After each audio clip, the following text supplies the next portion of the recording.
definitely one of the best days of my life, and I think also for a lot of people here at SpaceX. It's the culmination of a dream.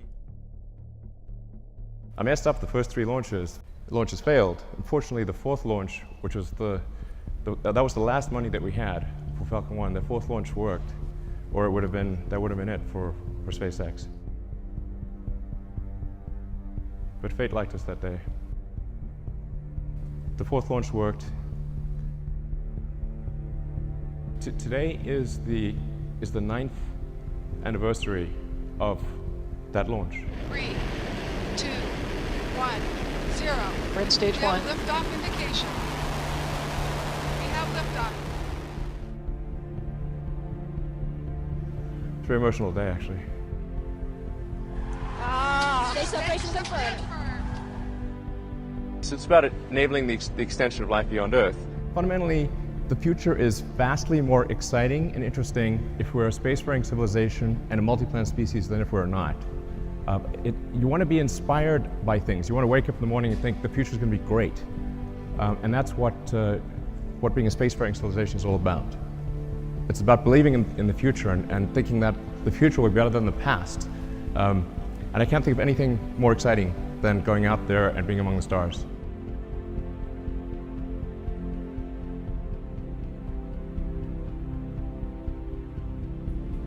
This is the first time in the 4 billion year history of Earth that has even been a possibility.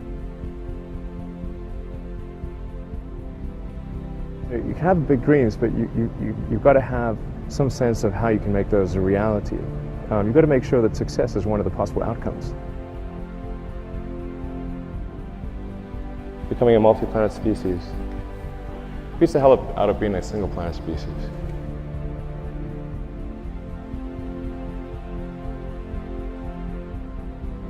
And if we're building this thing to go to the Moon and Mars, then why not go to other places on Earth as well? You just have to sort of decide, let's think beyond the normal stuff. When you try new things, you try this idea, that idea, a large number of them are not going to work. And that has to be okay.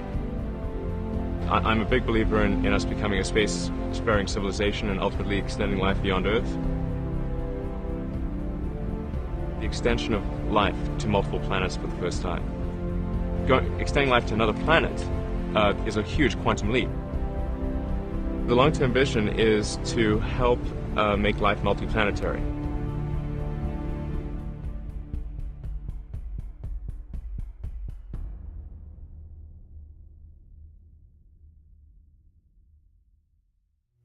Thanks to the hard work of basically, the SpaceX team, all you guys. I mean, that's really what got us to orbit there. And there are a lot of people that thought we couldn't do it. A lot, actually. But, as the saying goes, 4th time's the charm, right? I mean,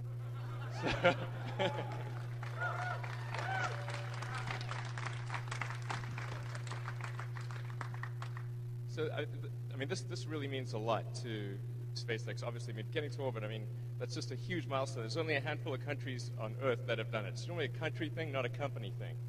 So it's just an amazing achievement. My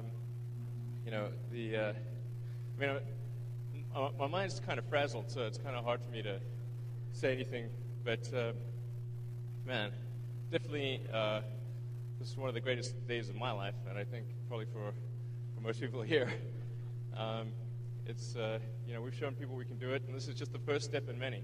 I mean, we're going to get Falcon 9 to orbit next year, get the Dragon spacecraft going. I mean, we're going to be taking over for the space shuttle when that retires.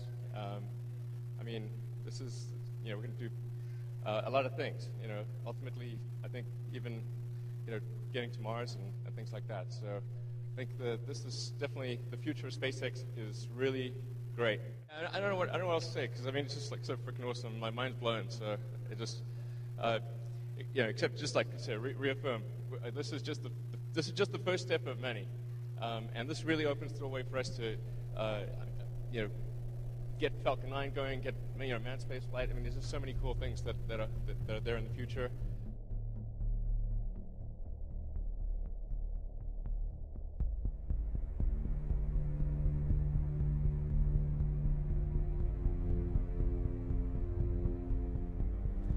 And I'm actually the chief designer of the rocket. I mean, I could tell you, I could redraw that rocket without the benefit of blueprints for the most part. Yeah. So it's sort of like seeing my baby go up there, you know, and it's pretty scary.